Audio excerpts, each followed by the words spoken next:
Man, I've had a lot to do. Anyway, I'm just a bit burnt out from music, if you can believe it, but not enough to stop doing it. I'm not a fool, you know. I know when to stop. Okay, so here's what I got going on today. The vent sessions were from around 96, 97, and it's a combination of sessions. There was one long 9-day session. That's the last session. And I think that session includes this little beauty. It's called Pests. Okay, so here I am. I'm building a tempo map. I'm just going to give it one playthrough and try to follow the tempo map. Okay, which I'm going to show on the pewter. Okay, okay. So we're going to make that a nice big tempo map, and we're going to play Follow the Bouncing Ball. Okay. Here it comes. Hopefully this sounds okay.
A little asthma today.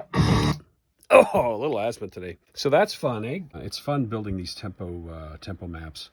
Now that's a really rough version of a tempo map. That's pretty crude. Like I could get down to the 16th note if you want, and everyone can follow that.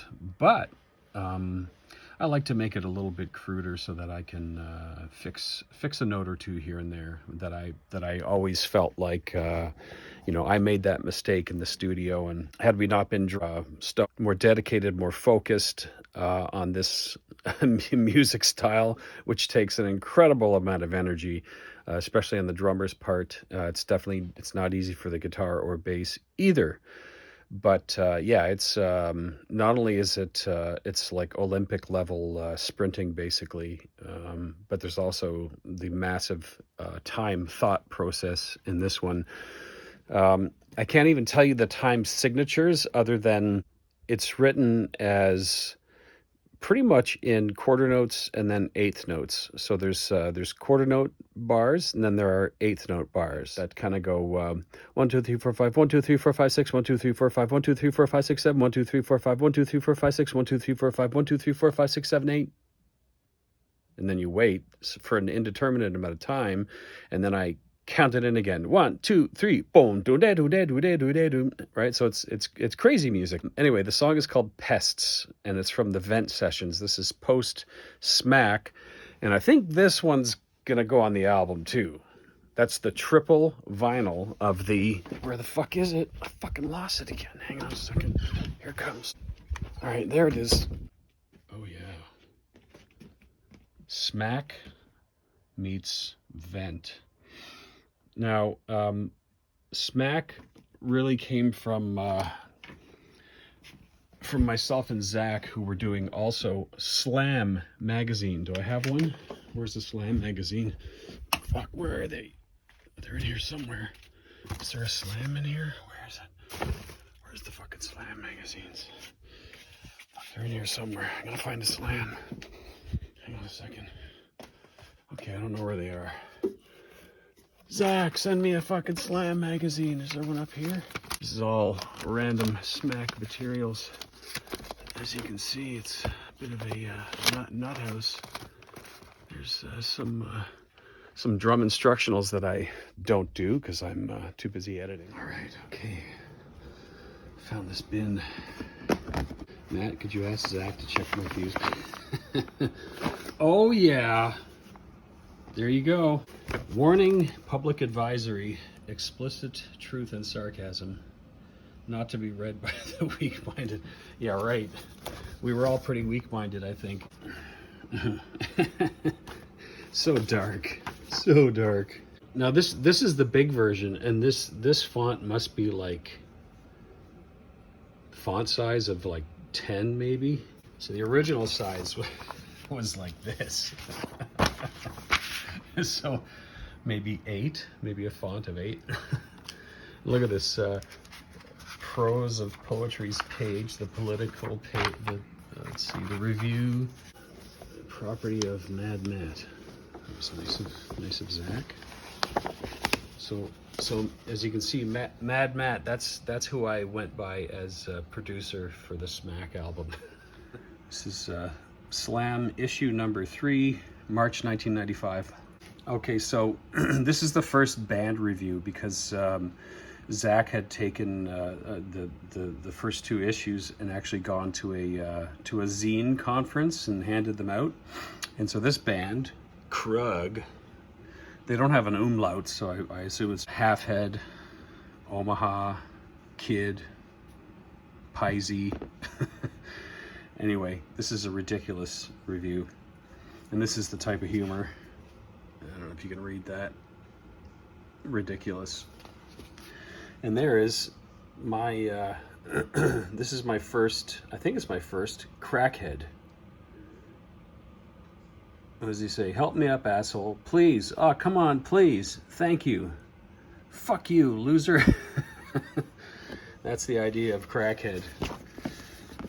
Always needs some help, and then doesn't appreciate it in the end. So there you go. That's Slam magazine. So glad I found these. Yes. Here's the thing, right? A lot of people nowadays they're against editing, and that's cool. I understand it, but I also understand the need for an edit, even if you just edit a little bit. It's you can say what you meant on record. You know, because you're probably pretty close to getting it right. And there's the inspiration of the moment. So how many takes are you going to do? 200 takes? 500 takes to get it right? When studio time and time is expensive, who's got time for that for one song? So you make the one song. In this case, we made it in 97. And now there's a chance to kind of go back and just touch up a few notes. I don't see the harm in that personally. And even if I want to quantize it, like I listen to Rick Beato's the quantizing of the Fool in the Rain beat, like that beat, and he shows it quantized and unquantized, and he says, you know, you see, it's better not quantized. But to me, they both sounded good to me. So. Yeah, you know, it depends on what you want to put out there. You can always play a live show, and everyone can enjoy the looseness. Now, lest we forget that most of Rush's catalog, I would say from Caress of Steel onward, were done with click tracks.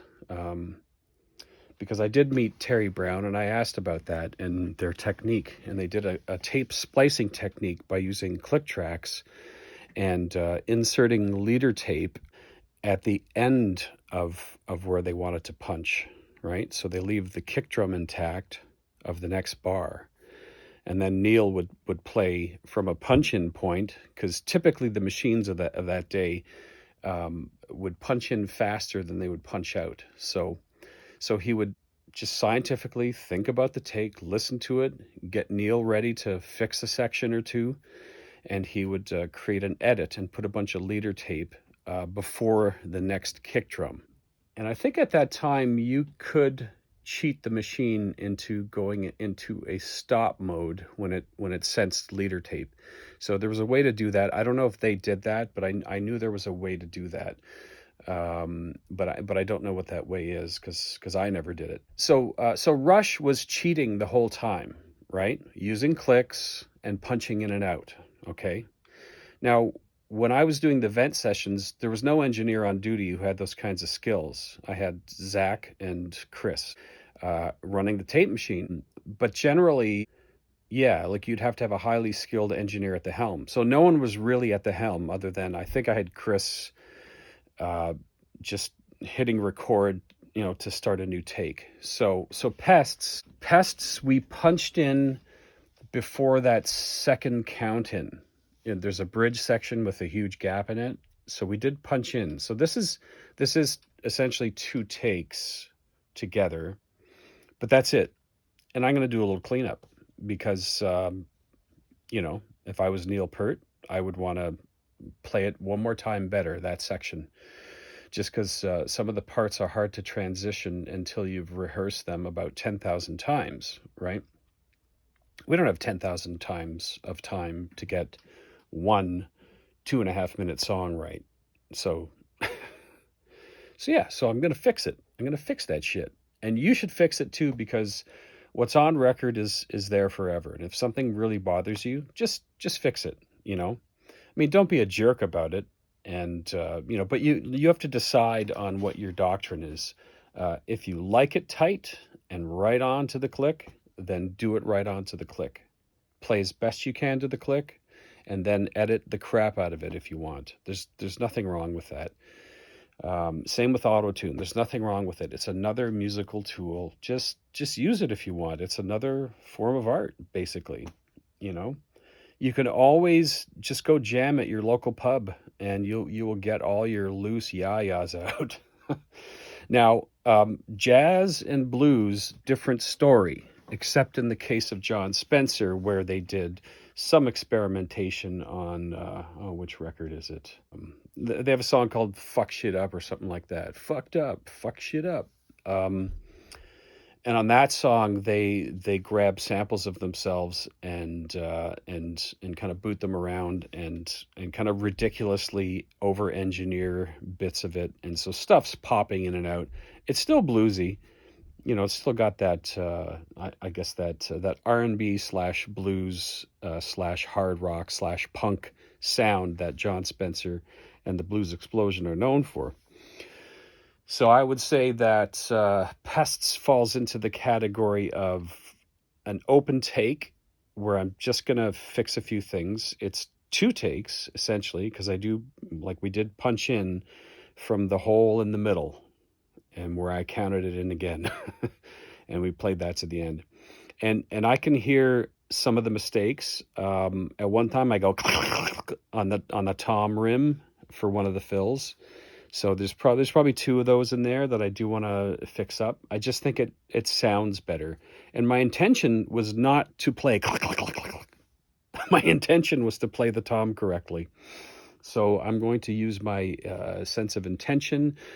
This was also the sound of that moment. This is a big old goofy vintage kit mixed with, it's probably a superphonic brass snare with a copper coating. I forget. So I think the snare was that Ludwig, very, very good quality Ludwig. And then my 1949 Leedy bass drum, 24 by 14. And then I'm thinking it was two of the Gretsch toms. So that would have been, because I had a kit that had, they were stop sign badge, 1976, 77-ish Gretsch that had the correct sizes for skins. So I had the stop sign badge. So I had those two toms up most likely. It sounds like them because they have this bright punch and this sort of natural dishiness to the EQ curve, if you know what I mean. It's like a dished out just naturally. So there's very little EQ. There is EQ being used on 1066 EQs by Neve. That's the predecessor to the 1073, I believe. It's lacking, I think, one or two bandwidths in the bottom, the mid, and maybe even one notch on the high pass filter. So that's what that was kind of like. And really, when I used that board, I didn't EQ much because I didn't really like the sound of over EQing on that. It sounded like there was just too much frequency happening. So I always very, gently added. And on a 1066, chances are you're not going to subtract anything. You're going to take each band and add a little and create this three bump sound. Because I don't think it's good to gut the mids because there's so much color in there. So you should always boost your mids, boost your highs, boost your lows. It's gonna create a very wide, soft comb filtering effect that doesn't sound phasey at all. It sounds very robust and certainly not as chisel-y sounding. So anyway, so that's there you go. Pests, a very live take. We had a lot of fun doing it. Smoked a bit of weed. I don't think Chris was even smoking weed. That would have been Zach and I smoking a bit of weed, and Chris focused on on the hockey game. big NHL fan. In fact, Christian, you used to piss me off when there was a playoff game. I could not get Chris to come back into the studio and focus on doing a take. That guy. But at least Zach was fully dedicated, so he was always, had his mind in the music, but he was also usually rolling a joint. So Zach's joint was Christian's hockey, and I was just focused on sort of the three of us collaborating and worried about like the mic sounds. And even on this take, this is when our D12E started to get this weird flutter to it because it'd been a couple of years of this funny flutter sound. So when it was up close to the kick drum, like inside the kick hole, and a kick was especially loud, it would go, it would do this like, so that sound was EQ'd out of the close mic on the Big Wreck album. I can guarantee you there's no samples on the Big Wreck album, but that kick drum flutter pissed off JJP. I know it did because I talked to him. Although he didn't say that, but I just I know what he said to the Big Wreck band when he was mixing it. Anyway, there you go. There's I just tempo mapped the original take of Pests, and now the next stage is to go in and do a little bit of drum cleanup, a little bit of bass and guitar cleanup, and then some augmentations. So so the battle continues, everybody. Whoa, punk rock and what do we got? We got punk. There's never really any metal in any of this music. It's not really metal. But I mean, you could argue that Road Rage is metally and Virtual War is metally, but I find that they're almost too obscure. There's almost too much weird Frank Zappa in it for it to be truly metal. Maybe Dream Theater-ish, but I would call it Nightmare Theater. So the other name for Vent should be Nightmare Theater. So we're gonna have the Smack album with Vent, aka Nightmare Theater. It's going to happen.